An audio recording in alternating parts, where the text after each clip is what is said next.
Bismillahirrahmanirrahim. Assalamualaikum warahmatullahi wabarakatuh.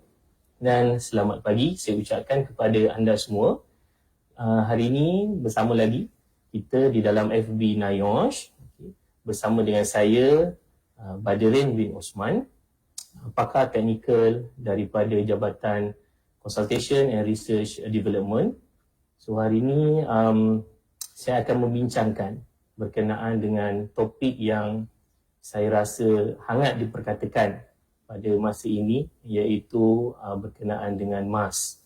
Okay. So sebelum tu saya akan share dengan anda semua saya punya slide presentation. So jika anda ada pertanyaan ataupun ada sebarang komen, so saya alulukan untuk teks di bahagian komen tersebut ya. Okey, untuk pada itu. Okey. So saya skip dulu untuk onkan saya punya kamera. Okey. Okey ya.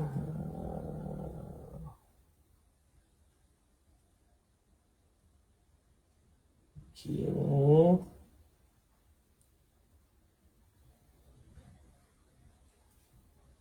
Sekejap ya. Saya kena share dahulu. Okey. Slideshow. Okey, kemudian saya akan isi untuk kita kamera. Okey.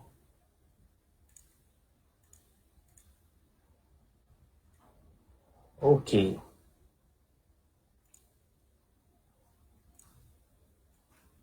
Okey. Okey. So seperti yang kita sedia maklum, seperti yang saya war-warkan tadi, di mana pada pagi ini saya akan share dengan anda semua berkaitan dengan MAS. Okey. So buat masa sekarang, saya di NIOSH diamanahkan untuk menjalankan testing di lab yang diberi sebagai DAS MAS Laboratory. Okay. So bersama saya terdapat seorang technical officer yang akan membantu saya dalam menjalankan testing-testing yang dijalankan di makmal kami. Okay.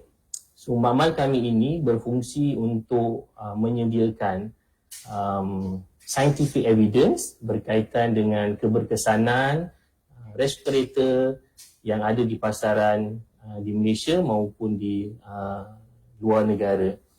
Okay. So di Malaysia kita mempunyai Malaysia Standard, di mana kalau anda dapat lihat saya punya slide, di mana ada Malaysia Standard MS 2323 2010. Okay. So di mana kalau dilihat pelbagai equipment yang ada di lab kami untuk memenuhi keperluan Malaysia Standard tersebut. Okay. Di dalam Malaysia Standard terdapat testing di mana bergantung kepada kuantitatif dan juga kualitatif. Okay, kuantitatif dia menggunakan equipment, okay, dan kualitatif lebih kepada kita nak melihat material tersebut. Jika seseorang itu pakai mask, adakah mask tersebut akan ada efek gatal-gatal atau dan sebagainya lah. Okay, so contoh dia. Okay, so seterusnya untuk kita pergi dengan lebih lanjut lagi, okay, so saya nak share dengan anda semua dia punya sejarah. Okay, sejarah penggunaan mask. Okay. So, biasanya penggunaan mask ini pada mulanya dilakukan dan digunakan di healthcare workers, di hospital-hospital lah. Okay. So, pada mulanya, kalau anda lihat slide berikutnya, di sebelah kiri anda, itu adalah slide yang pertama. Itu adalah slide di mana gambar menunjukkan mask yang digunakan pada kurun ke-17. Okay, doktor menggunakan mask tu macam bentuk burung tu digunakan di hospital-hospital lah. Okey, kemudian pada 1911 dia dah upgrade sikit mask tersebut. Okey, so pekerja-pekerja di healthcare workers dia menggunakan cloth mask, okey, untuk cover sebagai personal protective equipment, okey, di tempat kerja mereka. Okey. So, kemudian kalau nampak ada seorang wanita di sebelah kanan anda itu, so itu adalah wanita yang telah design, okey, design mask yang pada mulanya iaitu Sarah Littleton-Burke pada tahun 1961. Okey, dia design mask yang ada sekarang adalah N95. Dia inspire daripada bra. Okey, so kemudian 3M datang ambil dan dia akan upgrade lagi lah mask tersebut sehinggalah sekarang terbentuknya mask N95. Okay, so kalau dapat lihat guys tu, itulah sketch daripada Sarah Littleton-Burke tadi lah. Okay.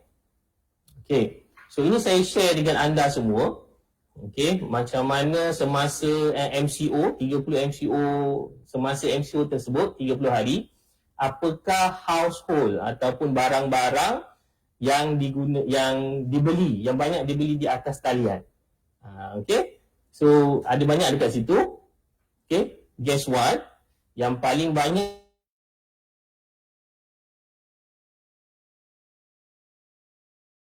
adalah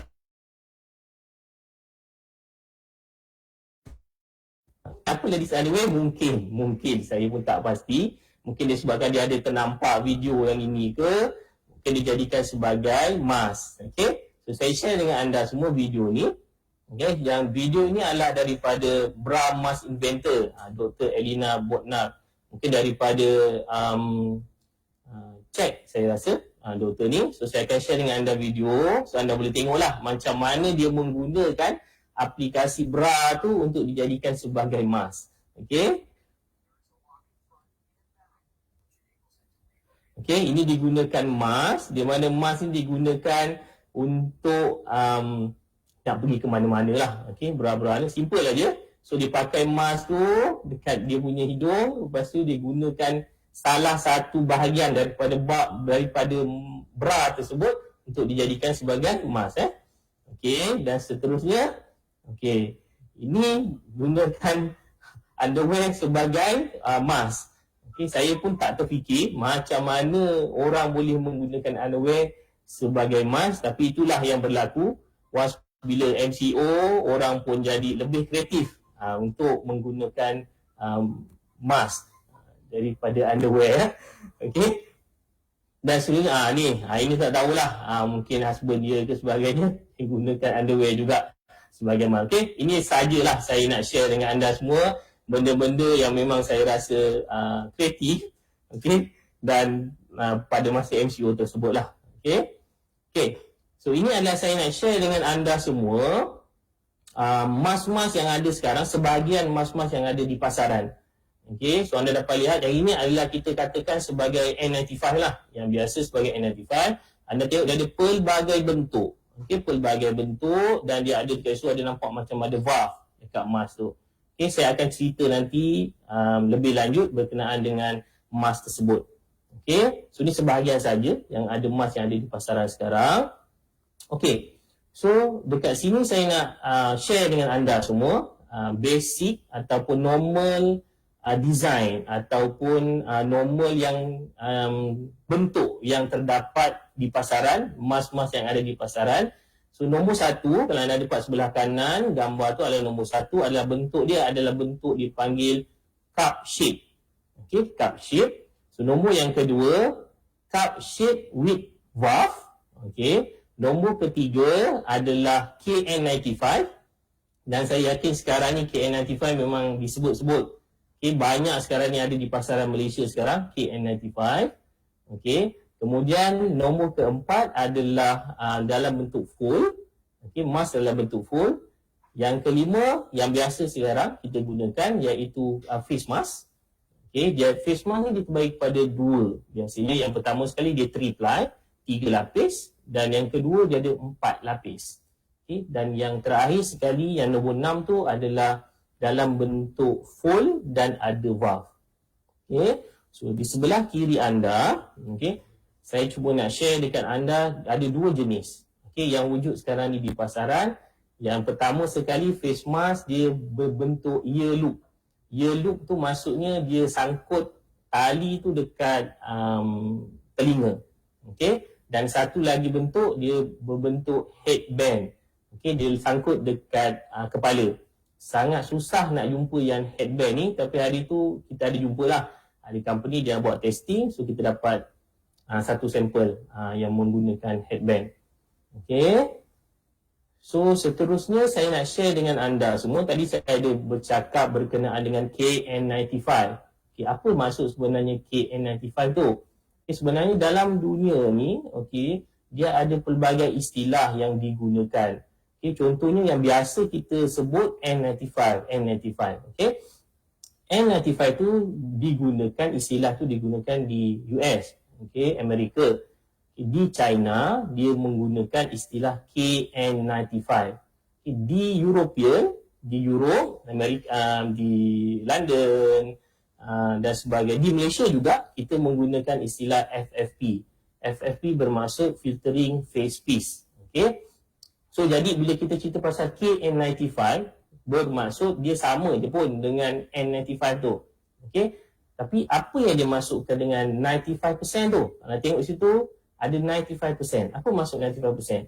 95% tu bermaksud mask tersebut boleh menapis 95% habuk. 5% aja dia boleh tapis, dia boleh go through lah, pass through dekat mask tersebut. Okay? So jadi testing ini dijalankan makmal-makmal tertentu yang ada equipment. Okay? So dia akan menggunakan habuk yang bersaiz 0.3 mikron. Okay, so habuk itu yang akan kita purgekan dengan mask dan kita akan tengok berapa persen mask tersebut boleh tapis. Standard menyatakan perlu untuk standard US standard 95% perlu tapis habuk. 5% aja boleh pass through. Okay, tapi di Malaysia, standard Malaysia dia similar dengan European punya standard.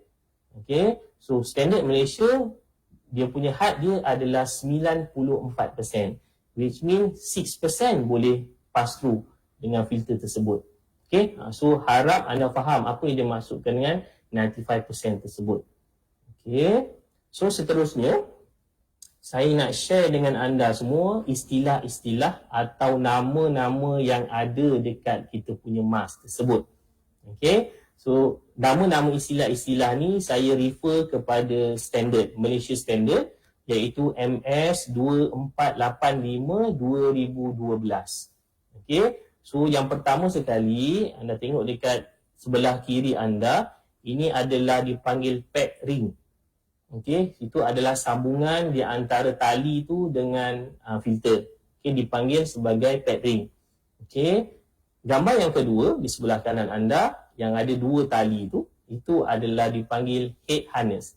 Okay, ada orang istilah yang panggil strap dan sebagainya, tapi menurut Malaysia Standard, dia istilahkan sebagai head harness. Okay, seterusnya, yang berwarna putih tu, itu adalah dipanggil filter. Okay, so next sebelah kanan anda adalah exhalation valve. Okay, ini yang saya maklumkan awal tadi, di mana ada certain mask dia ada exhalation valve. Okay, sebenarnya apa guna exhalation valve ni? Okay, dia mesti ada function. Kenapa dia menggunakan exhalation valve? Dia letakkan exhalation valve dekat mask tersebut. Okay, function dia yang pertama sekali dia akan memberi keselesaan. Memberi keselesaan kepada si pemakai.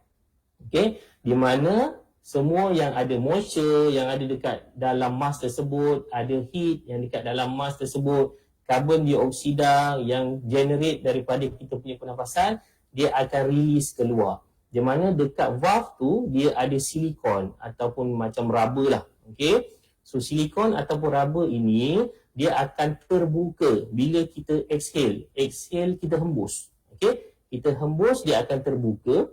Dan bila kita sedut, inhale, dia akan automatically akan tertutup.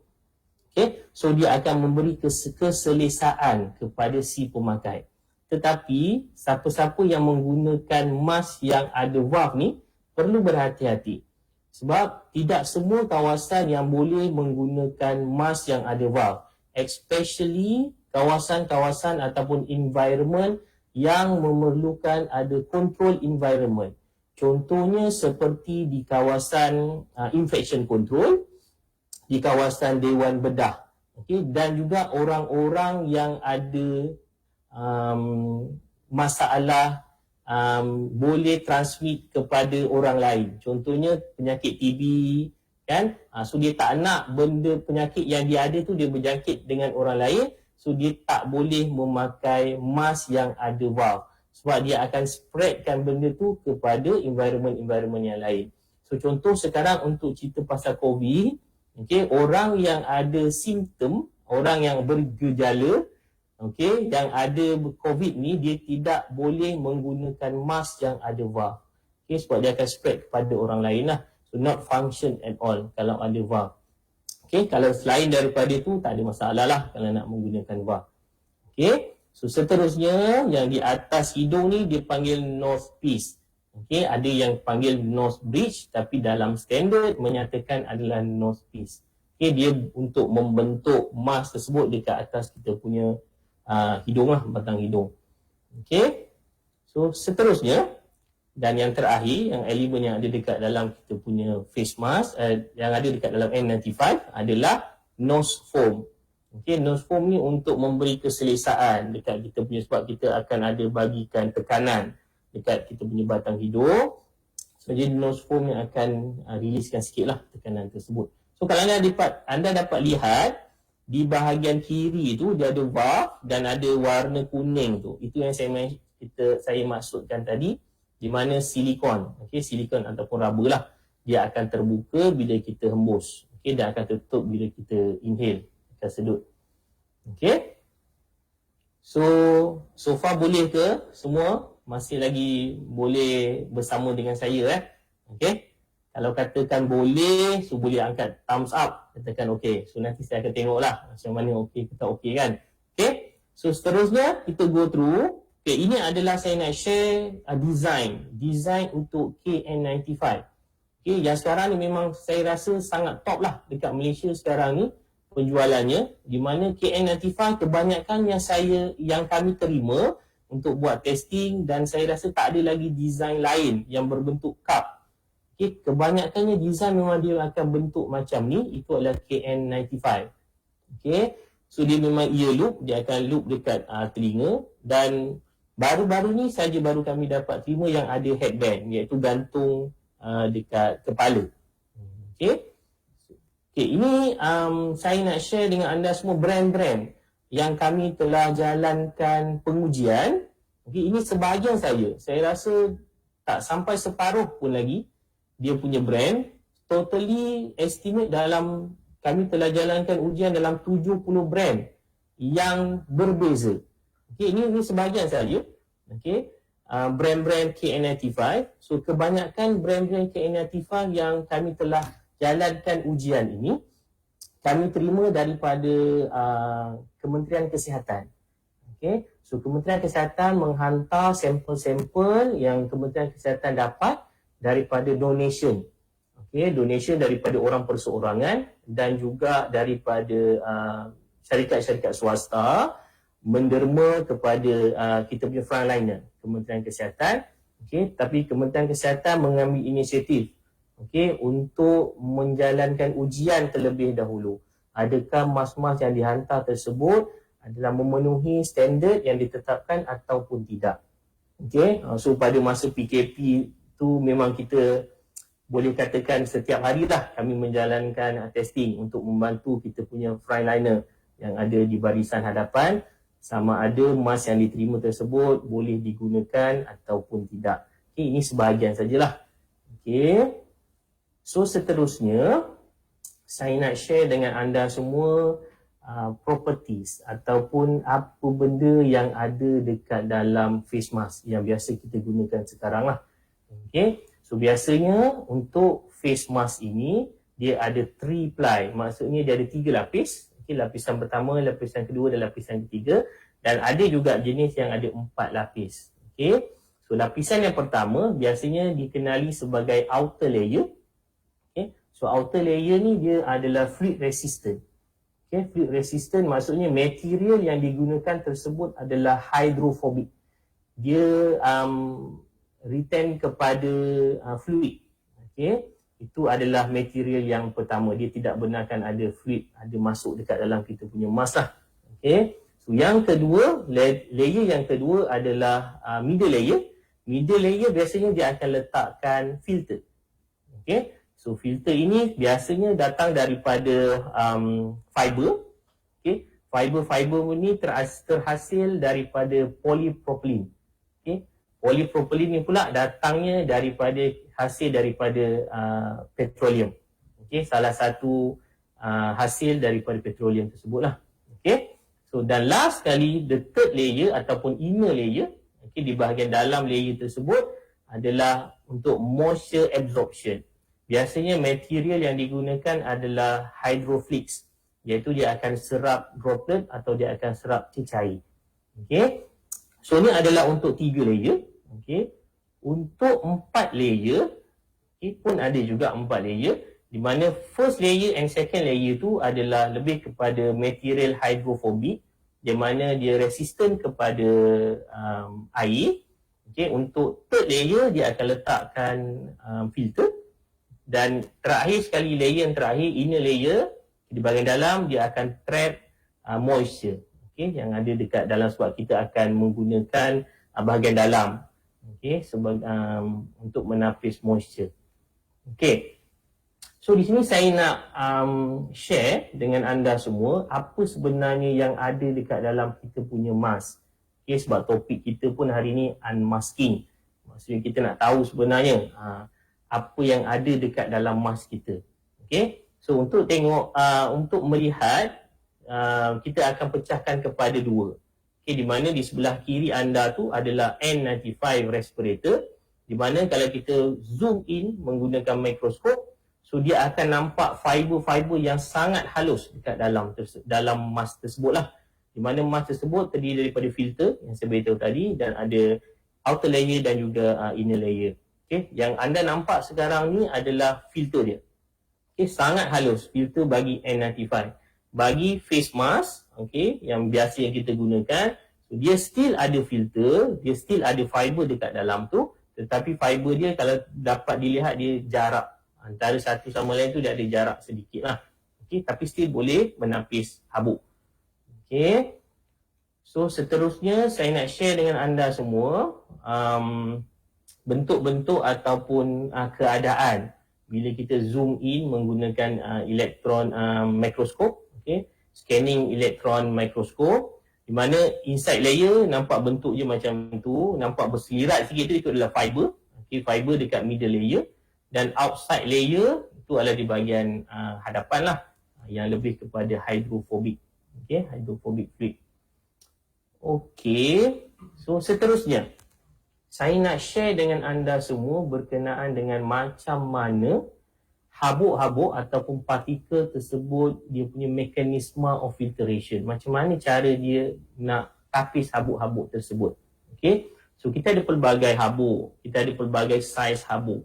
Okay, so dia ada pelbagai method, okay, pelbagai mekanisme macam mana cara habuk-habuk ini difilter. Okay, so mekanisme yang pertama adalah dipanggil diffusion. Okay, diffusion ni adalah mekanisme bagi habuk-habuk yang bersaiz halus, iaitu 0.1 mikron ke bawah. Okay, kita dah cerita deep lagi ni, kat dalam dah cerita pasal mikron. Sikit lagi kita cerita pasal nano pula. Benda yang memang kita tak boleh nampak dengan mata kasar kita. Okay, sebab kita cerita pasal virus COVID-19, dia dah main saiz-saiz yang halus, yang kecil. Okay, so untuk diffusion tadi, okay, dia akan terjadi bila wujudnya partikel-partikel yang halus bersaiz 0.1 dan ke bawah. Okay, so dia akan mengalami di mana kalau ikut logiknya, partikel-partikel yang bersaiz halus ni dia memang boleh pass through je pun filter-filter atau fiber-fiber yang ada dekat dalam filter tersebut. Okay, tetapi evidence menunjukkan bahawa once bila partikel-partikel ataupun habuk-habuk yang halus ini, dia akan kena dengan atom-atom oksigen, atom-atom yang ada dekat dalam filter tersebut, dia akan bersentuhan dan dia akan bergerak secara random. Okay, secara zigzag dia akan bergerak. So which mean kalau katakan dia mengikut airflow dekat dalam filter tersebut, kemungkinan besar habuk-habuk tersebut akan pass through saja fiber-fiber tersebut. Tetapi disebabkan oleh mekanisme of filtration ini, iaitu diffusion, dia akan bergerak secara randomized, secara zigzag, okay, dan pergerakan ini diberi nama Browning motion. Okay, that's why bila dia bergerak secara zigzag, dia akan melekat kepada fiber-fiber yang ada dekat dalam filter tersebut. Okay, so dia akan melekat lah. Okay, itu mekanisme yang pertama. Mekanisme yang kedua boleh digabungkan antara interception dan juga initial impaction, di mana habuk-habuk yang bersaiz 0.6 mikron ke atas. Saya boleh istilahkan macam dia agak besar lah. Okay, habuk-habuk ini. Okay, di mana mekanisme ini adalah terjadi kepada habuk-habuk yang besar. Okay, dia akan go through melalui airflow yang ada dekat dalam filter tersebut. Kemudian dia akan melekat dekat filter-filter tersebut. Okay, itu cara di interception dan juga initial impaction. Okay, dan yang ketiga, yang terakhir sekali adalah electrostatic attraction. Electrostatic attraction ni akan wujud sebab kita menggunakan fiber. Dia akan attract partikel-partikel ataupun habuk tersebut. Dia akan melekat dekat fiber-fiber yang ada dekat dalam filter tersebut. Okay, so saya tak nak cerita detail lagi lah. Cukup setakat tu sahaja dahulu. Sebab takut nanti pening pula kan, sangat teknikal, so tak perlulah untuk part tersebut. Okay, so seterusnya saya nak share dengan anda semua video. Mungkin lepas ni video ini akan lebih anda memahami macam mana cara mekanisme of filtration tersebut berlaku. Okay, okay.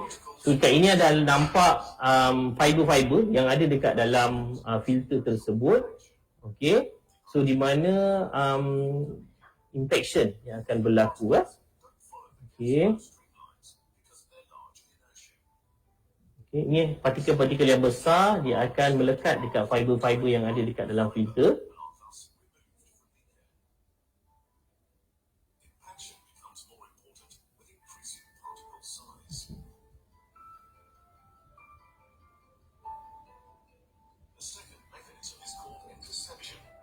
Particles of a somewhat smaller size. These are particles that are light enough to follow the streamline. But when the radius of the particle is larger than the distance between the streamline and the edge of the fiber, the particle hits the fiber. It gets stuck there and is thus removed from the air. Interception gains importance with increasing particle size. The third mechanism is diffusion, and this takes care of the smallest particles. These small particles do not strictly follow the streamlines. They move randomly due to collisions with gas molecules. We call this Brownian motion. Because of this erratic movement, they're bound to collide with a fiber. The smaller the particle is, the higher its freedom of movement, and therefore the higher the probability that it will encounter a fiber. Capture by diffusion becomes more important with decreasing particle size. The total filter efficiency is the result of the combination of these three filtration mechanisms. Okay, anda boleh faham apa yang dalam video tu kan? So jadi dia lagi detail berkenaan dengan macam mana cara mekanisme of filtration itu berlaku. Okay, so saya nak remind kepada anda semua, kalau ada komen ataupun pertanyaan, so sila tinggalkan di ruang komen yang ada di bahagian bawah kita punya Facebook lah. Okay, so insyaAllah nanti kalau ada masa, saya akan cuba menjawab soalan-persoalan yang akan diajukan. Okay, so seterusnya, okay, ini adalah anda pun dah nampak tadi graf yang menunjukkan bagaimana filtration tersebut berlaku. Dia ada 3, diffusion, initial impaction dan juga interception. Okay, so secara umumnya, okay, ketiga-tiga mekanisme tadi dia akan ada wujudkan satu titik weak spot dipanggil. Bila tiga-tiga proses tadi berlaku, dia akan wujud satu titik weak, titik lemah. Okey, di mana saiz partikel ataupun saiz habuk itu sangat susah untuk ditapis oleh filter yang sedia ada ni lah. Okey, so jadi saiz tersebut adalah saiz 0.3 mikron. Okay, so saiz tersebut adalah 0.3 mikron dan kami istilahkan dia sebagai most penetration particle size. So saiz 0.3 mikron inilah yang kami akan gunakan untuk kami jalankan ujian di makmal. Okay, so kalau katakan tadi 95% boleh tapis habuk, habuk tu adalah bersaiz 0.3 mikron. Okay, sebab base pada graf ini, kalau lebih daripada 0.1 mikron, no problem untuk tapis habuk. Dan habuk yang bersaiz 0.6 mikron ke atas, no problem juga untuk tapis habuk. Tetapi habuk yang bersaiz 0.3 mikron adalah habuk yang susah untuk filter tapis saiz tersebut. So, jadi kita istilahkan dia sebagai most penetration particle size.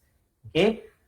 Okay, seterusnya saya nak share dengan anda semua, ini adalah gambaran macam mana habuk-habuk ataupun partikel-partikel tersebut dia melekat. Okey, melekat dekat fiber-fiber yang ada dekat dalam kita punya filter lah. Okey. Okey. So ini adalah particle capture, dia akan depends kepada physical characteristic.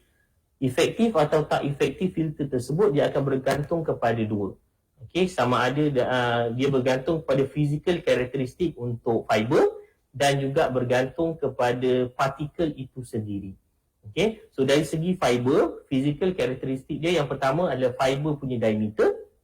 Yang kedua porosity. Porosity ni adalah jarak di antara fiber dengan fiber yang lain. Okay, jarak antara dua tu adalah porosity. Yang ketiga filter thickness. Yang keempat electrostatic charge. Okay, itu adalah karakteristik untuk physical karakteristik yang mempengaruhi keberkesanan sesuatu filter tersebut. Okay. Yang kedua adalah base pada partikel itu sendiri. Syarat physical characteristic yang pertama dia punya shape, bentuk partikel tersebut, size dan juga density partikel. Okay, so ini adalah physical characteristic yang memainkan peranan sama ada efektif atau tidak efektif sesuatu filter tersebut berlaku. Okay, so ini adalah gambar mesin di makmal kami, Dust Mask Laboratory, di mana mesin ini yang digunakan untuk kami jalankan testing untuk dipanggil penetration testing. Okay, so penetration testing di mana tadi saya mention ada 95% kan. So macam mana nak tahu 95% tu, inilah equipment yang ada di makmal kami. Okay, so seterusnya, so persoalan ni akan timbul sebab kita tadi saiz dia kecil dan sebagainya. Persoalannya adakah mask yang kita gunakan tu boleh tapis virus? Sebab sekarang isu sekarang ni adalah COVID-19 dan kita tahu base pada hazard yang kita temui adalah virus. Okay.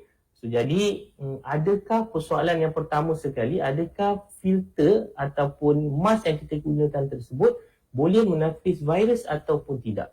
Okey, so jom kita pergi lagi, kita tengok jawapannya ada dekat next slide saya. Okey. Sebelum kita pergi terus, saya nak share dengan anda semua dululah. Kita kena kenal pasti dulu. Okey. So kenal pasti dulu sebenarnya kita deal dengan kategori hazard yang mana satu. Okey. Sebagai safety and health kita sedia maklum. Dia ada kategori hazard, yang pertama chemical, biological, psychosocial, ergonomic, physical punya kategori. Okay. So kalau in term of virus, COVID-19 dia masuk dalam biological punya hazard lah, kategori of hazard. Okay. So hazard kita adalah biological punya hazard. So apa dia? Adalah virus COVID-19 tadilah, SARS-CoV-2. Okay. So ini adalah sejarah lah. Okay. Di mana coronavirus pada mulanya dijumpai pada manusia pada tahun 1960. Okay. itu adalah tahun di mana coronavirus ni dia dapat detect di manusia. Tetapi kalau di haiwan, dia telah didetect lagi awal, iaitu pada tahun 1930-an. Dia dah jumpa dekat ayam. Okey, coronavirus ni. Pada tahun 1940, dia dijumpai dekat tikus. Okey, pada 1960 baru coronavirus dijumpai di manusia dan dibagi nama human coronavirus. Secara generalnya, coronavirus ni dia ada 20 spesies. Secara general dia ada 20 spesies semuanya. Okey, 8 daripada 20 spesies tersebut dia efek kepada manusia. Okey, 12 lagi dia efek kepada haiwan. Okey, so daripada 8 spesies tersebut, 3 spesies ni dia efek yang teruk kepada manusia. Okey, so 3 efek tersebut adalah, yang pertama diberi nama SARS-CoV. Okey, anda dapat lihat dekat saya punya slide pun ada. SARS-CoV ni berlaku pada tahun 2002 sehingga 2004 dan berlaku di China. Okey, itu kategori spesies yang pertama. Spesies yang kedua dipanggil MERS-CoV. MERS-CoV, Middle East Respiratory Syndrome. Okey, yang ni berlaku dekat Arab Saudi, okey, 2012. Dan spesies yang ketiga adalah spesies yang berlaku sekarang dan masih lagi ada, yang digelar sebagai SARS-CoV-2. Kan pada mula-mula itu dikata novel coronavirus. Okey, sebab tak tahu lagi nak bagi nama apa. So sekarang dia dah bagi SARS-CoV-2 lah. Okey, so yang ini telah berlaku pada 2019 dan masih ada lagi. Okey, so secara general ada 3 spesies yang diefek teruk kepada manusia. Dan daripada 8 tadi, selebihnya dia efek kepada manusia, tetapi dia tidak seteruk yang 3 spesies ni lah. Okey, itu secara general berkaitan dengan coronavirus. Okey, so sekarang ni berapa saiz coronavirus yang kita nak tahu? Sebab kita tahu tadi ada filter, dia boleh tapis sekian-sekian saiz semua kan. So kita nak tahu ni sebenarnya berapa saiz coronavirus ni. Okey, so ada study yang dijalankan di China. Okey, di China. Okey, kita pun tahu China adalah yang pertama sekali yang kena coronavirus. Okey, pada 2019 dia dah keluarkan dia punya study. Okey, China 2019 keluarkan study di mana dia telah menyatakan bahawa diameter untuk virus coronavirus tersebut adalah antara 60 ke 140 nanometer. Dia dah masuk nano lah. Tadi mikro, ni dah nano. Lagi halus. Kalau kita convertkan dalam micron, dia lebih dalam 0.06 micron dan 0.14 micrometer. Lebih kurang lah saiz dia. Okey, so, kita dah tahu saiz dia sekarang. Kemudian WHO ada mengeluarkan satu statement. Okey, di mana coronavirus yang ada ni dia tidak airborne di udara. Okey, so itu adalah petanda yang bagus lah. Kalau katakan virus ni dia boleh airborne di udara, maknanya kita memang tak boleh nak pakai face mask yang biasa. Okey, yang triple semua tu memang tak boleh. Dia akan senang masuk. Okey, kita kena pakai paling kuat pun kita kena pakai N95. Okey, so sekarang ni WHO dah menyatakan bahawa virus COVID-19 ni dia bukan airborne.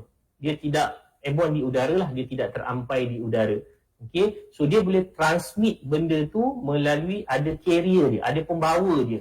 Dia tak boleh simply terbang macam tu, dia tak boleh. Dia mesti ada pembawa dia. So pembawa dia adalah ada 3. Yang pertama, orang yang ada infek tu dia bersin, dia batuk dan juga dia bercakap. So akan ada droplet. Okey, keluar droplet. So which mean carrier dia adalah droplet lah. Okey, cair. Okey, so which mean kita dah tahu sekarang ni virus tersebut dia tak boleh terampai di udara, dia mesti ada pembawa dia. Okey, pembawa dia adalah droplet tadi yang saya maksudkan. Okey, so sekarang kita kena tahu droplet ni pula saiz dia berapa. Okey, so WHO ada menyatakan bahawa saiz droplet adalah antara lebih besar daripada 5 hingga 10 mikrometer dan ada juga yang bersaiz bawah daripada 5 mikrometer. So ia adalah pada saya saiz tersebut besar. Okey, so boleh kalau katakan dia bersaiz halus, untuk contoh katakan 5 mikrometer tersebut, kita risaukan Saiz-saiz yang bersaiz halus ini, dia akan mudah vaporize. Bila dia vaporize, dia akan wujud satu lagi droplet yang halus dan dia boleh pergi dengan lebih jauh. Okay? So, ini adalah slide di mana saya nak tunjuk dekat anda bagi droplet-droplet yang bersaiz besar tadi, 5 ke 10 tadi, so dia tidak akan berada lama di udara. Okay? Dia akan settle down di bawah, lebih kurang ada study menyatakan dalam 30 ke 40 second sahaja.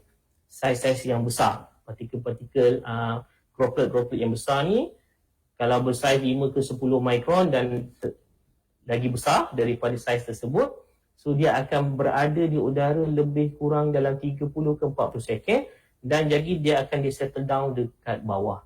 Okay? Yang kita risaukan sekarang ni partikel-partikel ataupun droplet-droplet yang bersaiz 5 mikron ke bawah.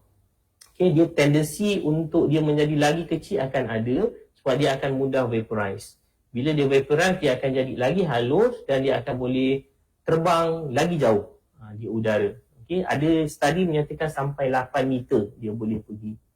Okay, so jadi kita kena tackle dua saiz tersebut lah. Okay, untuk droplet. Okay, ini saya nak share fakta, fact and figure yang saya ambil daripada study daripada Cole and Cook tahun 1998 dan juga daripada Tang 2006. Okay, dia menyatakan bahawa kalau seseorang itu dia bersin, dia akan create 40,000 droplet untuk sekali bersin itulah. Okay, itu fakta yang pertama. Fakta yang kedua, dia menyatakan bahawa bila kita batuk, okay, batuk dan juga bila kita bercakap selama 5 minit, dia akan create droplet sebanyak 3,000 droplet dan kita punya bersin tu, laju dia boleh pergi sampai 100 meter per second. Agak laju jugalah.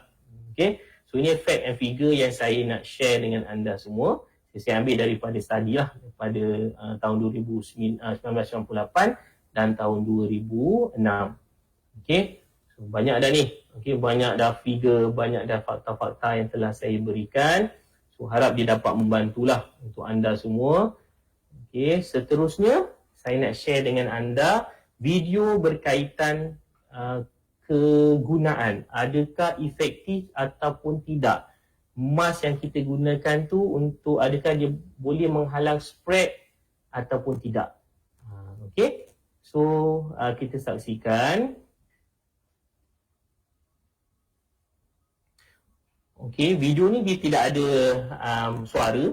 Okay, jadi anda boleh tengok macam mana kalau tengok yang sampel yang pertama, di mana dia tidak pakai apa-apa pun mask. Okay, anda dapat lihat dekat situ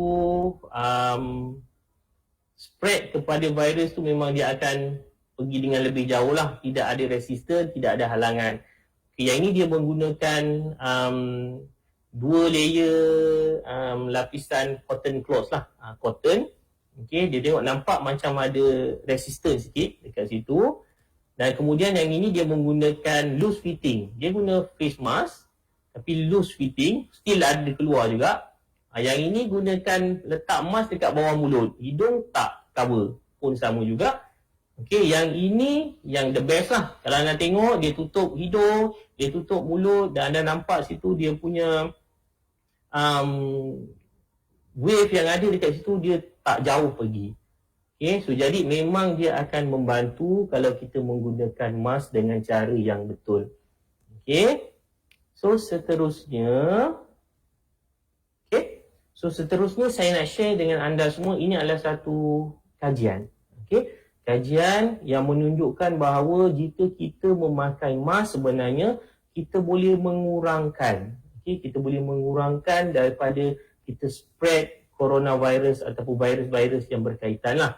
Okay, ini dia punya study. Okay, study pun ada menunjukkan bahawa memang pemakaian mask boleh mengurangkan, mengurangkan daripada berlakunya jangkitan yang lebih teruk. Okay, so ni saya ambil daripada WHO sendiri. Okay, fakta yang menyatakan bahawa nyamuk, nyamuk tu digigit kepada orang yang memang positif COVID, so dia tak boleh transmit benda tu kepada orang lain. Okay, so dia takkan berlaku lah. Itu yang pertama. Yang kedua, fakta yang kedua, lalat. Okay, lalat ke diinggap ke dekat mana-mana ke, dia tak boleh transmit virus tu kepada orang lain ataupun dekat makanan yang lain ke dan sebagainya lah. Okay, ini fakta saya ambil daripada WHO. Mungkin kita tak aware dan persoalan-persoalan ni pun saya sendiri pun ada bertanya jugalah di sini, boleh ke nyamuk ni kalau orang tu gigit dekat orang, lepas tu dia boleh ke dia transmit kepada orang lain? Okay, so dekat sini WHO dah menyatakan bahawa tidak boleh benda tu berlaku. Okay, so seterusnya saya nak share dengan anda semua cara pemakaian mask yang betul. Simple aja lah. Okay, mana kalau anda dapat lihat sebelah kanan tu, itu adalah cara untuk menggunakan N95. Okay, so satu strap, okay, yang benda ni mestilah letak di bawah lah. Okay, di bawah telinga.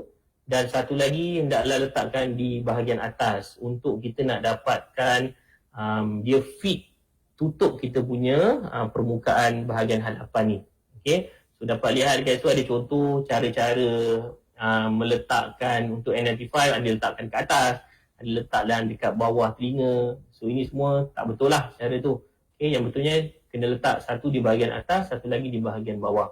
Ini untuk cara menggunakan N95. Okay, bagi di sebelah kiri adalah face mask.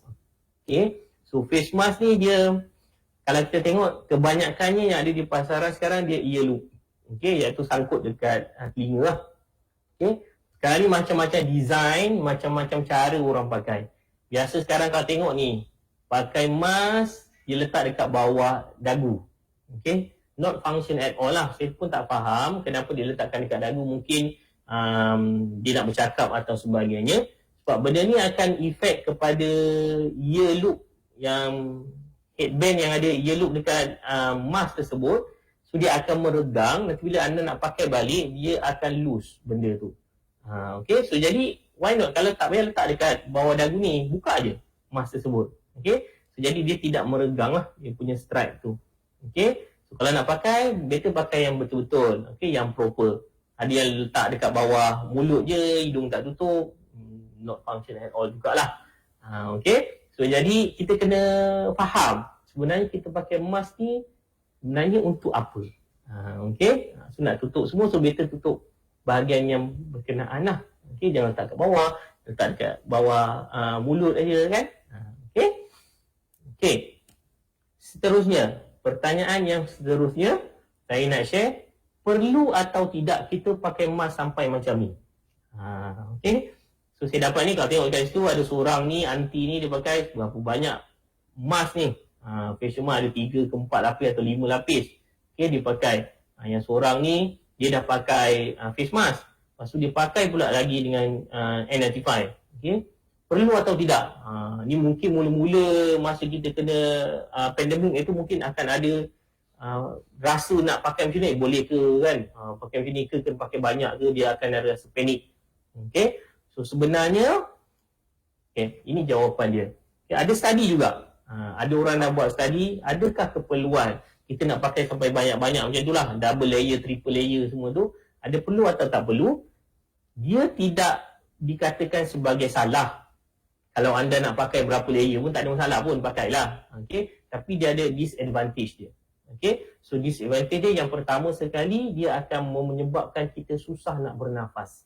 Okay, tu yang jadi macam bila susah nafas tu, mulalah hayal dan sebagainya. Itu yang pertama. Okay, yang kedua, dia akan trap moisture.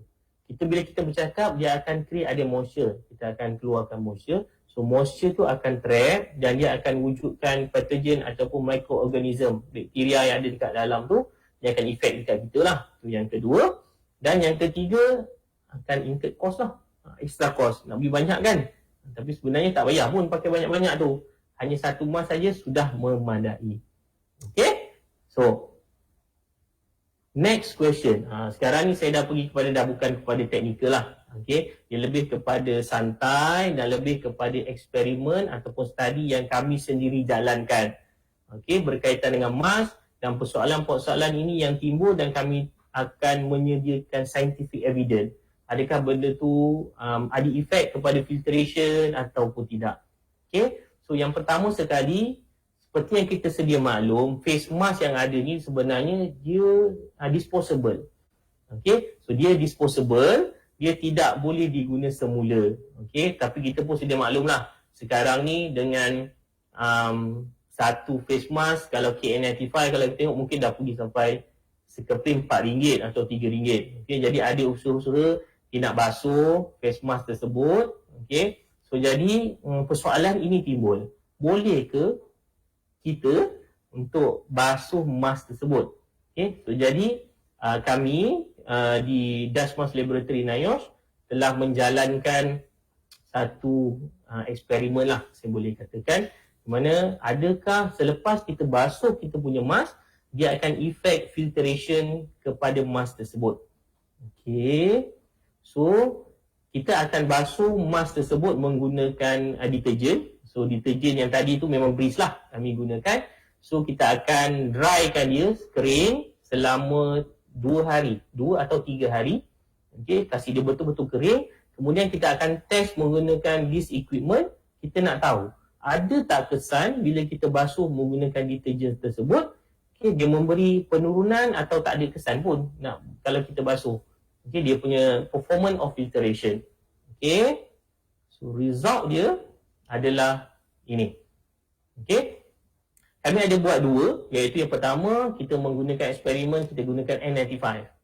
Okay, yang kedua kita menggunakan face mask. Okay, yang pertama kalau tengok dapat result ini adalah result di mana N95 bila kita basuh menggunakan deterjen, performance effectiveness dia untuk menapis sabuk berkurangan sebanyak 35%. Okay, dia menjadi 64%. Jadi kalau ikut standard, dia kena dapat minimum 95% atau di Malaysia 94%. Okay, kalau macam ni, kalau anda dapat lihat, mula-mula sekali performance dia punya effectiveness of filtration adalah 99%. Okay, 0.1% saja dia pass through. Okay, tetapi selepas kita basuh, okay, kita buat test balik, pengurangan effectiveness dia adalah sebanyak 35% dan dia terus out daripada standard yang dibenarkan. Okey, itu kesan yang pertama untuk KN95. Okey, yang kedua adalah face mask. Okey, so face mask juga bila kita basuh, kita basuh dan kita drykan dia, effectiveness dia berkurangan sebanyak 37%. So jadi tak ada beza lah. Kalau tengok tadi KN95 dengan face mask, perbezaan dia saya boleh katakan lebih kurang sama. So menunjukkan bahawa bila kita basuh, dia akan ada efek kepada filtration punya performance. Okay, itu finding yang kami dapat lah. Okay, so seterusnya, ada orang nak try untuk disinfect benda ni kan. So kena pakai mask, pergi kat mana-mana tempat semua, kita kena faham bahawa mask ini dia merupakan kalau hierarchy of control, dia merupakan last solution. Okay, so hierarchy of control pertama sekali eliminate. Kalau boleh tak payah kita pergi tempat-tempat yang crowded semua tu kan. Kalau boleh lah. Kalau tak boleh juga, kita akan pergi kepada administrative, kita akan pergi kepada engineering control. So administrative kita boleh pakai social distance 1 meter, kita boleh pakai, kita kerap basuh tangan, pakai hand sanitizer. Last sekali barulah kita pakai mask. Okay, so sekarang ni bila pakai mask, ada pula bertanya sebab nak pakai balik, nak disinfect. Macam mana nak disinfect mask tersebut? Okay, kita dah buat uji kaji menggunakan deterjen. So menunjukkan bahawa dia memberi kesan kepada penetration, iaitu effectiveness of filtration. So sekarang kita menggunakan alkohol. Okay, alkohol yang kita gunakan adalah IPA, isopropyl alcohol, which mean isopropyl alcohol ni memang ada terdapat dekat dalam kita punya hand sanitizer. Okay, ada orang kita tengok kata kita hand sanitizer je sebab dekat tangan boleh je hilang virus tu kan. So jadi why not kita gunakan dekat mask. Okay, so kami telah juga membuat eksperimen. Kami telah buat kajian di makmal kami. Okay, adakah kesan, memberi kesan atau tidak isopropyl alcohol itu kepada kita punya mask. Okay, result dia, okay, dia berkurangan, effectiveness of filtration itu berkurangan sebanyak 12%. Tadi 37% deterjen kan. So untuk isopropyl alkohol dia berkurangan sebanyak 12%. Untuk mask jenis N95. Okey. So untuk mask face mask, okey, dia berkurangan sebanyak 24%. Daripada 46% dia boleh tapis, so dia berkurangan kepada 22% sahaja. Which means saya boleh katakan juga isopropyl alkohol ataupun alkohol dia memberi kesan kepada effectiveness filtration sesuatu mask tersebut. Okey, ini hasil dapatan yang kami telah lakukan. Okey. So seterusnya saya nak share dengan anda semua. Ini memang saya buat sendiri time PKP hari itu. Saya nak buktikan bahawa ini secara umum lah. Saya nak menyatakan bahawa bila kita disinfect menggunakan isopropyl alkohol ataupun hand sanitizer, okay, dan juga Dettol, dia efek kepada kita punya face mask tersebut.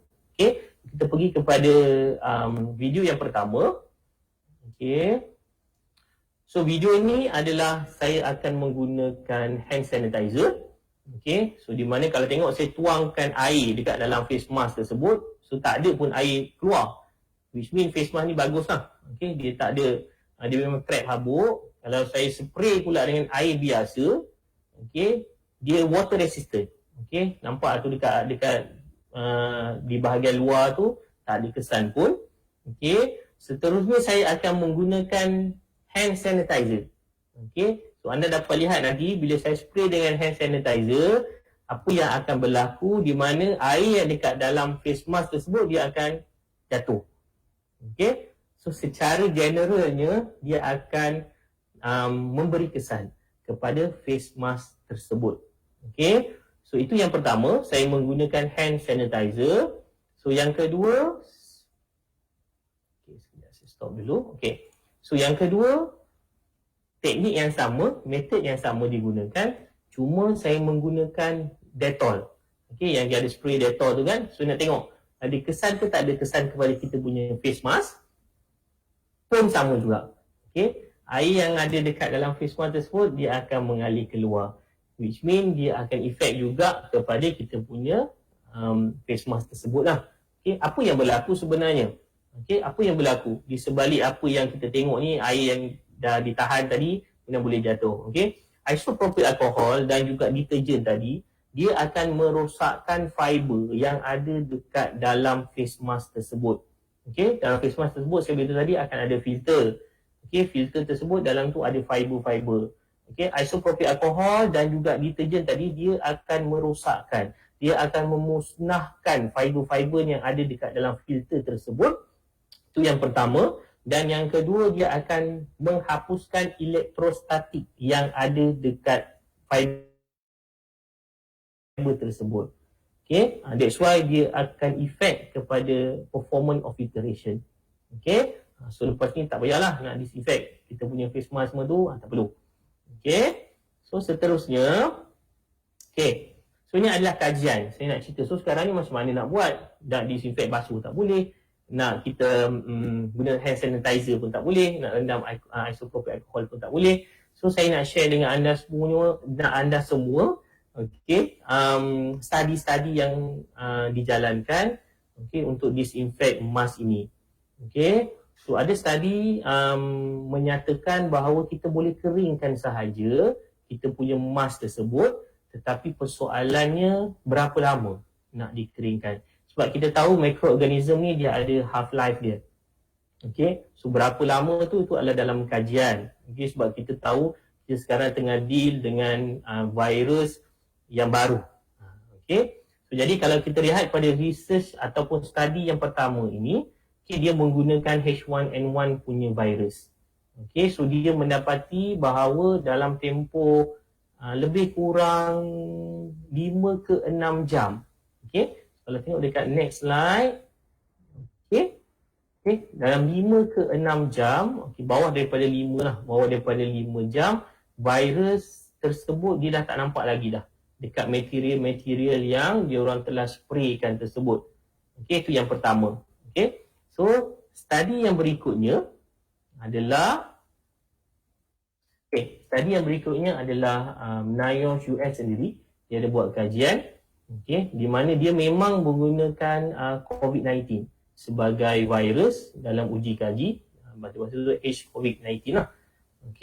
So dia letakkan virus-virus tersebut di material, ada beberapa material. Yang pertama plastik, yang kedua stainless steel, yang ketiga copper, dan yang keempat cardboard. So plastik, stainless steel, cardboard dan juga copper.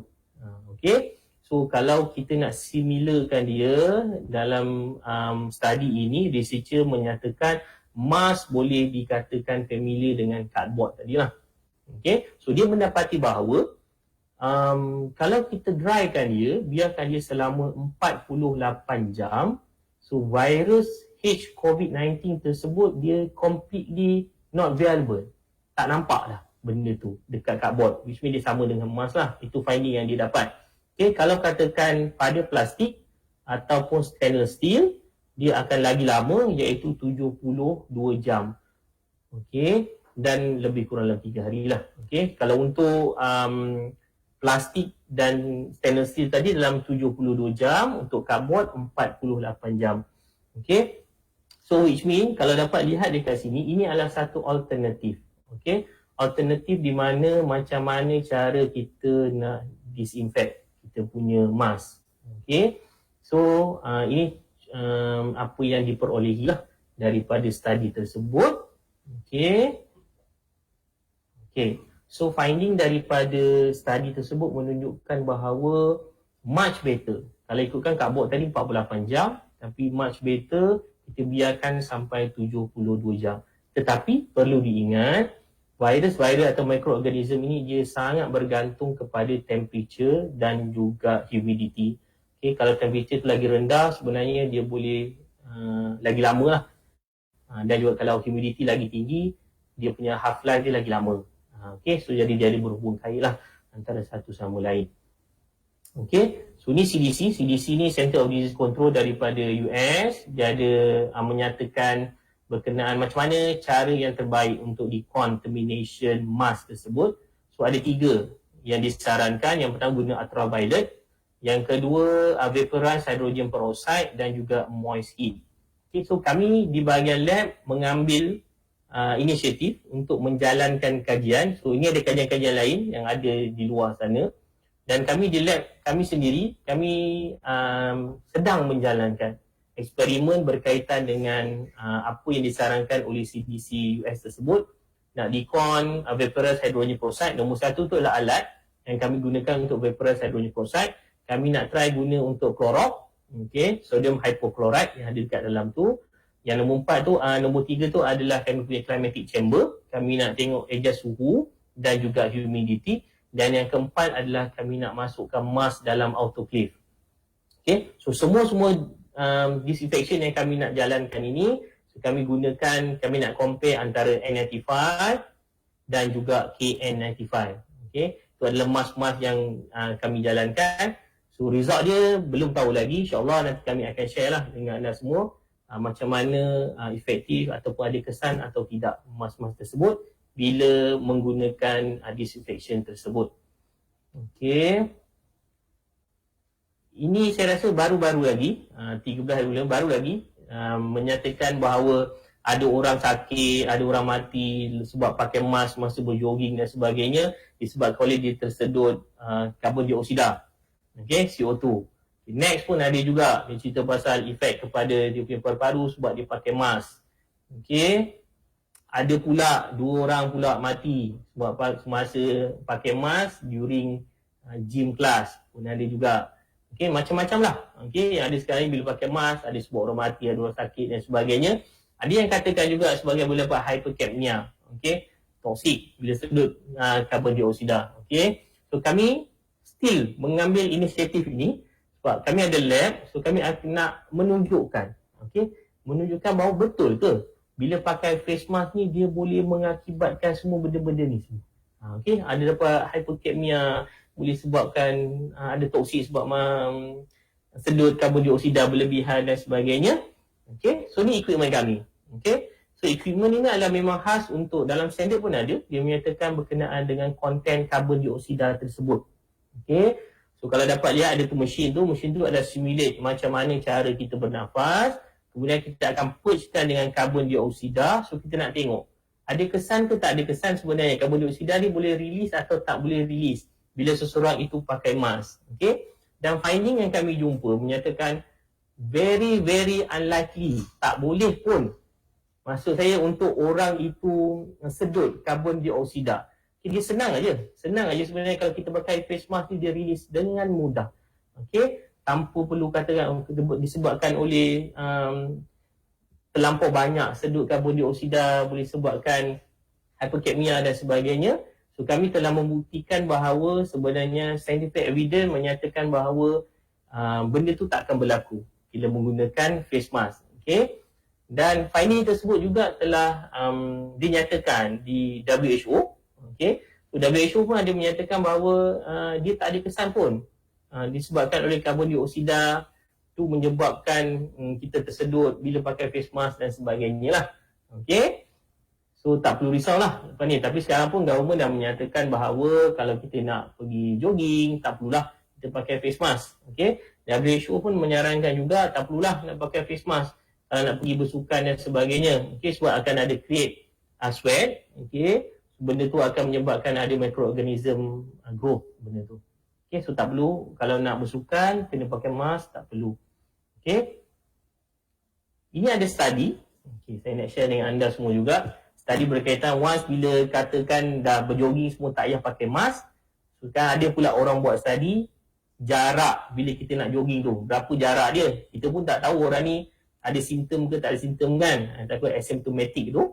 Okay. So, jadi jarak yang disarankan dalam study ni adalah dia tak boleh kurang daripada 5 meter. Okay. Tak boleh kurang daripada 5 meter jarak dia daripada orang yang pertama dengan kita yang berada di belakang. Okay. 5 meter jarak dia. Kalau kita nak overtake, kita nak potong orang tu, mestilah jarak dia antara 2 meter side move. Okay. Itu jarak yang disarankan lah. Ini study yang dijalankan. Okay. So, untuk anda punya information. Okay. Seterusnya, sekarang ni banyak ada pakai face mask. Ada yang kadang-kadang simpan dekat kereta, letak kereta dekat tempat panas. Ada yang jemur face mask tu. Okay. Ada tak diberi kesan kepada effectiveness of filtration tersebut? Okay. Kami menjalankan eksperimen juga berkenaan dengan perkara ini. So, kami ambil average, maksimum, minimum suhu yang ada dekat dalam kereta. Kalau kita open space, kita nak tengok berapa suhu sebenarnya ada dekat dalam kereta tersebut. Dekat luar juga. So, kita dapat kita punya suhu dan kita masuk dekat dalam climatic chamber. Okay, so kita akan setting suhu. Suhu dia antara 40 degree C, humidity 42.5 RH. 45% lah RH dia. So, lepas dah masuk dekat dalam tu selama 4 jam. Kita buat dan kita nak tengok effectiveness dia. Ada tak pengurangan ataupun tidak face mask tersebut. Okay, finding yang kami jumpa, yang ini untuk buat face mask sajalah. Okay, dia ada pengurangan. Okay, ada 3 brand yang kami gunakan. Ada 3 pengurangan. Pengurangan setiap satu brand tu dia ada pengurangan-pengurangan je lah. Itu tu kalau brand satu dia pengurangan 4%. Brand yang kedua 11% dan brand ketiga 2%. Which means saya boleh katakan dia ada pengurangan tapi tak banyak sangat lah berbanding dengan brand nombor yang kedua tu dia banyak sikit. Okay, so maknanya still boleh efek lah kepada kita punya face mask. Kalau boleh pakai buang lah. Okay. So sedikit fact berkaitan dengan WHO yang menyatakan bahawa kalau guna hand dryer, okay, hand dryer ni dia tak efek pun nak bunuh COVID-19. Dan kalau gunakan ultraviolet pun tak ada efek pun untuk membunuh virus-virus tersebut. Okay. Persoalan seterusnya. Okay.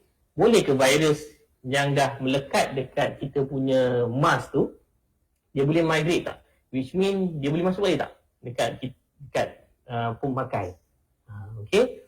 So ada kajian, paper juga, study menyatakan sebenarnya virus-virus ini dia tak boleh pun dia migrate kembali. Dia tak boleh masuk pun dekat dalam badan kita. disebabkan oleh dia mematuhi satu daya dia panggil Van der Waals. Daya Van der Waals dia akan mengikat virus-virus tersebut dan partikel-partikel tersebut, dia akan melekat dan dia tidak akan boleh transmit balik masuk dekat dalam badan kita lah. Walaupun dia dah melekat dekat kita punya mask tu, dia possibility untuk dia nak transmit masuk dekat dalam badan kita tidak akan ada. Tidak boleh lah nyatakan. Okey, seterusnya, boleh atau tidak virus yang ada dekat mask tersebut, bila dah melekat dekat mask tu, dia boleh re-aerosolization kembali. Makna kata resuspended di udara. Boleh atau tidak boleh disebabkan oleh mungkin kita bersin ataupun kita batuk. Tadi dah bagi tahu awal tadi, kita bersin boleh pergi sampai 100 meter per second. So benda tu boleh atau tidak, virus yang dah melekat dekat kita punya mask, dia suspended balik di udara. Still ada masih lagi study. Study ni dijalankan oleh NIOSH US. Dia menyatakan bahawa sebenarnya very unlikely untuk menyatakan virus atau partikel tu dia suspended kembali di udara. Dengan beberapa syarat. Syarat dia yang pertama, kalau dia boleh, still boleh juga dia suspended di udara dengan syarat yang pertama, size partikel tu. Kalau size partikel tu dia besar, which mean dia memang mudah untuk dia suspended di udara kembali. Itu yang pertama. So besar dia tu antara 30 atau 35. Saya tak berapa pasti. Itu yang pertama. Yang kedua, dia mestilah humidity dia mestilah dry. Dry tu which mean dia mesti dalam 35%. Dia punya humidity. Which means sangat susah lah untuk kita nak dapatkan humidity di bawah 35%. So jadi boleh study ini menyatakan bahawa sangat susah untuk virus-virus ataupun partikel itu suspended balik di udara. So boleh ke tak boleh? Jawapannya memang tak boleh lah. So seterusnya, janganlah buat benda-benda ni semua. Nak bunuh virus ke, duk pergi minum Dettol lah, nak katakan benda tu boleh bunuh COVID-19 dan sebagainya, pula pergi minum Clorox. Oh jangan. Dia tidak membantu sama sekali untuk membunuh virus tersebut dan dia lagi bagi efek kepada diri kita sendiri. So saya rasa setakat itu sahaja yang saya nak kongsikan dekat anda semua. Jika ada sebarang pertanyaan lebih lanjut ataupun kita ada nak buat some sort of collaboration antara NIOSH dan juga ada yang daripada universiti mungkin atau daripada company-company yang luar ingin bekerjasama, so boleh contact saya. Itu adalah saya punya nombor handphone, saya punya email address. Anything yang berkaitan kalau nak tanya boleh diajukan kepada saya. So so pada saya itu sahaja. So kita pergi kepada kalau ada pertanyaan-pertanyaan daripada anda semua. So kita tengok dekat sini nampaknya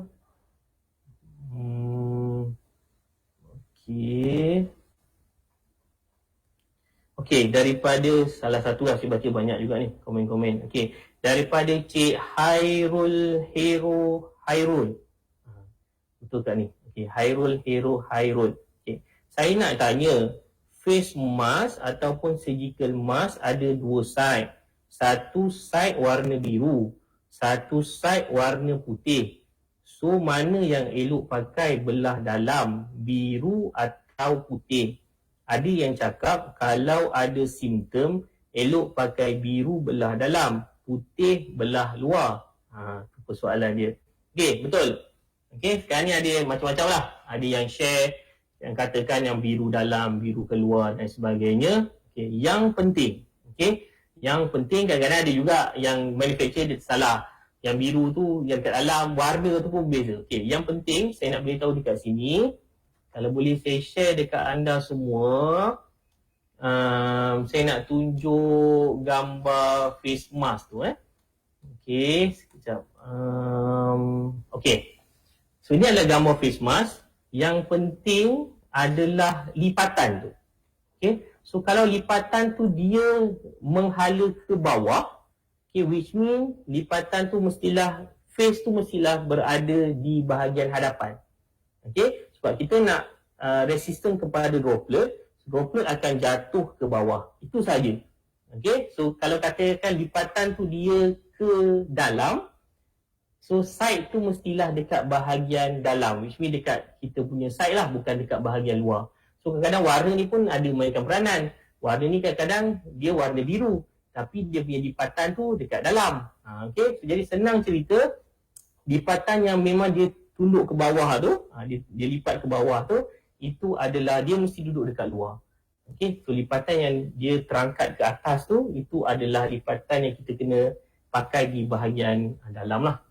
Okay, itu senang je. Sebab dekat dalam tu dia nak trap moisture. Okay, dia nak trap moisture. Okay, so ada lagi tak yang perlu kita ni? Okay, so far masa pun dah tak mengizinkan untuk kita. So jadi saya share sekali lagi saya punya saya punya contact number dan juga email address. So anything problem lepas ni, kalau nak bertanya ataupun ada collaboration dan sebagainya, boleh terus contact dengan saya, okay, di talian yang seperti anda lihat tersebut. Okay, so selepas ini kita ada tayangan sedikit SOP berkaitan di NIOSH. Okay, so jadi ya, saya tengok juga nampaknya.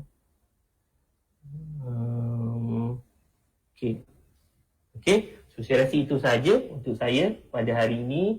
Saya mohon maaf salah dan silap.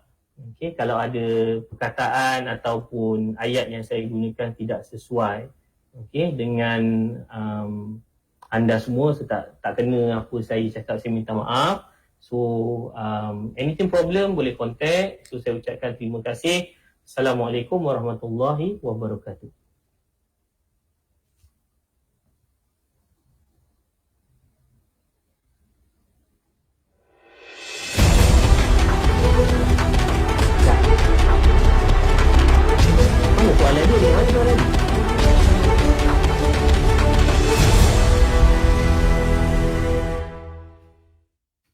Selamat datang ke NIOSH. Ini adalah prosedur pematuhan rumah bawah di dalam NIOSH. Peserta khusus, pelawat dan kontraktor perlu melalui pintu pagar 1. Hanya pelawat dan kontraktor yang ingin memasuki ke premis NIOSH. Anda perlu menjalani proses saringan kesihatan dan pendaftaran di pondok pengawal 1. Bagi peserta khusus dan kaki tangan NIOSH pula, anda perlu menjalani saringan kesihatan dan mengimbas kod QR aplikasi MySejahtera di lobi bangunan utama atau Menara NIOSH.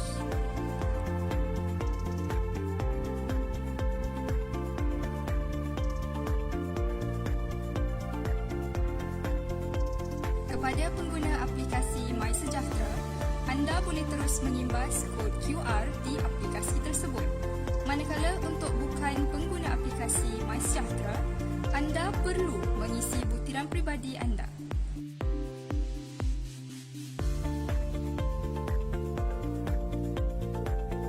Sekiranya anda melalui jalan yang mempunyai pergerakan dua hala, anda perlu mematuhi penjarakan sosial yang telah disediakan. Kepada peserta kursus, anda perlu beratur mengikut penjarakan sosial yang telah disediakan di lobi Aras 2 Menara NIOSH. Anda perlu menjalani saringan kesihatan serta mengimbas kod QR yang telah disediakan. Anda akan diberi pelekat warna selepas menjalani saringan kesihatan. Petugas akan menjalankan semakan dokumen kursus sebelum masuk ke bilik latihan. Gunakan hand sanitizer yang telah disediakan. Jika berada di lobi berhampiran lift, sila jarakkan diri anda dalam lingkungan 1 meter. Elakkan berhimpun terlalu ramai. Untuk makluman anda, jumlah maksima penumpang yang dibenarkan hanya 4 orang sahaja dalam satu masa. Patuhi penjarakan sosial mengikut arah pandangan yang telah disediakan. disediakan. Sekiranya ingin keluar, ikut susunan arah jam ketika keluar dari lift.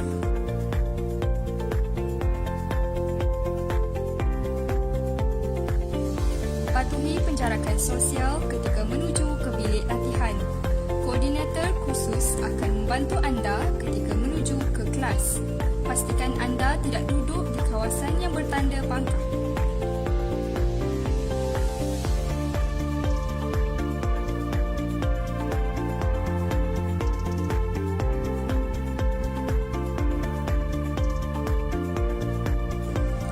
Koordinator akan memberikan sedikit taklimat keselamatan dan norma baharu di NIOSH.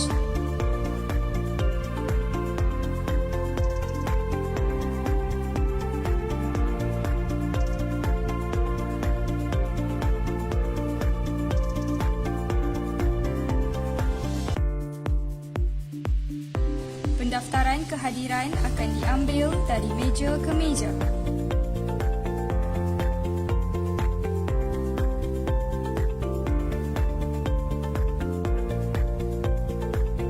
Koordinator akan memberikan nota kursus kepada anda. Untuk pengetahuan anda, pengajar hanya dibenarkan bergerak di kawasan yang telah disediakan ketika mengajar.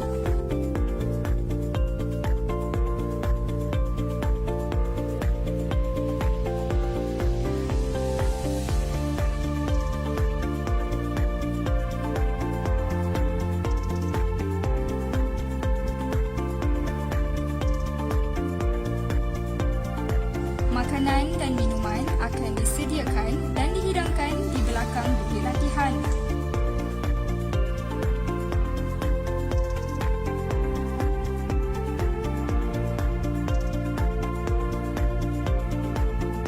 Pengambilan makanan dan minuman akan dipantau oleh pengajar. Pastikan makan dan minum di meja anda sendiri.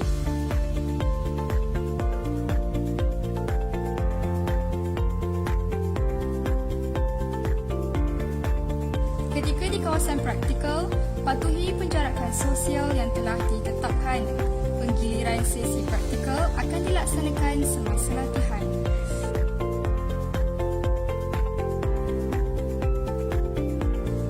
Kepada pelawat yang ingin ke lobi utama, patuhi penjarakan sosial anda.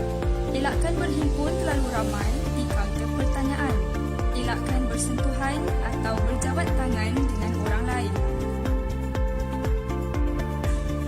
Hanya 2 orang sahaja yang dibenarkan masuk ke tandas dalam satu masa. Patuhi penjarakan sosial yang telah disediakan. Petugas akan memantau kemasukan peserta ke tandas dari semasa ke semasa.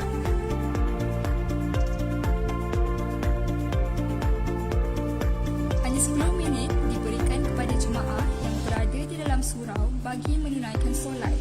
Ini adalah untuk memberi ruang kepada jemaah-jemaah yang lain untuk menggunakan kemudahan surau. Hanya 4 jemaah dibenarkan berada di dalam surau. Sila gunakan hand sanitizer yang telah disediakan di dalam furnis NIOSH. Buang penutup muka dan hidung yang terpakai ke dalam tong kuning sisa klinikal yang disediakan. Dilarang membuang sampah selain daripada penutup muka dan hidung ke dalam tong ini.